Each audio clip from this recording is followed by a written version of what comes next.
Je pense être un des seuls sociologues à s'être intéressé ou à avoir pris sérieusement ce phénomène.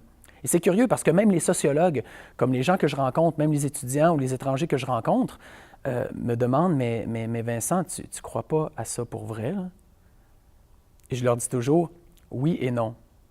Oui, j'y crois, et non, je n'y crois pas. Alors j'y crois dans le sens où je crois que ça existe dans la réalité sociale. Et non, vous n'en croiserez pas au dépanneur.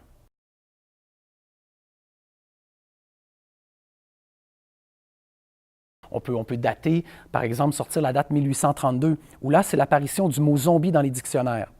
À ce moment-là, le mot zombie réfère au vaudouisme, réfère à la culture vaudou d'Haïti.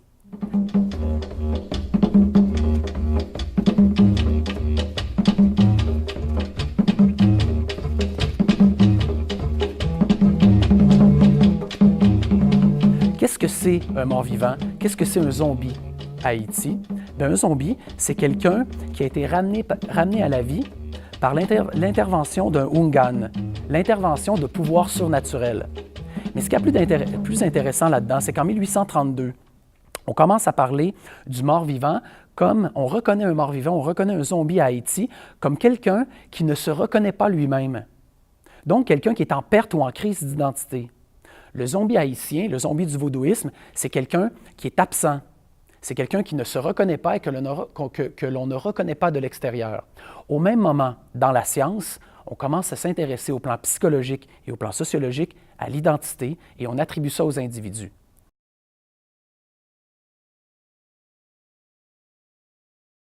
La première chose que devrait faire un sociologue lorsqu'il observe le phénomène zombie, c'est de ne pas y voir un phénomène d'ordre psychologique ou individuel.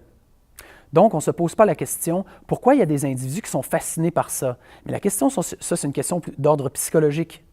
Si on veut savoir pourquoi les individus sont fascinés par les zombies, bien, candidement, on n'a qu'à leur demander.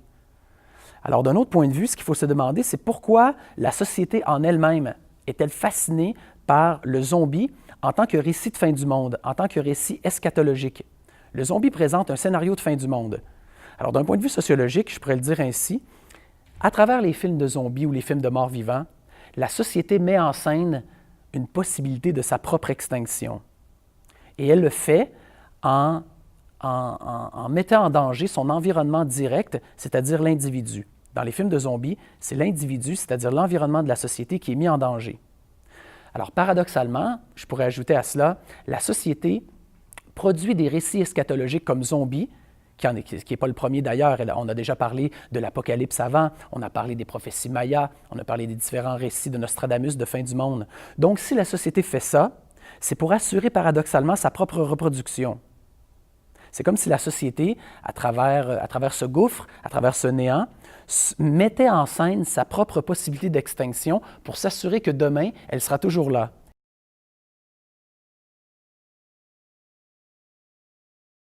Voir le cinéma zombie, pour moi, ça faisait partie d'une évidence parce que lorsque je pensais à ce phénomène-là, la première chose qui me venait en tête, c'était les films de zombies, les films de morts vivants.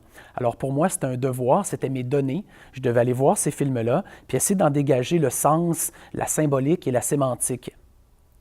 Alors pour moi, le cinéma mort-vivant, le cinéma zombie, ça a été la porte d'entrée. C'était la porte d'entrée pour comprendre ce phénomène-là. Ensuite de ça, de façon un petit peu plus secondaire, parce que ça ressemble beaucoup au film, sont venus les différents jeux vidéo.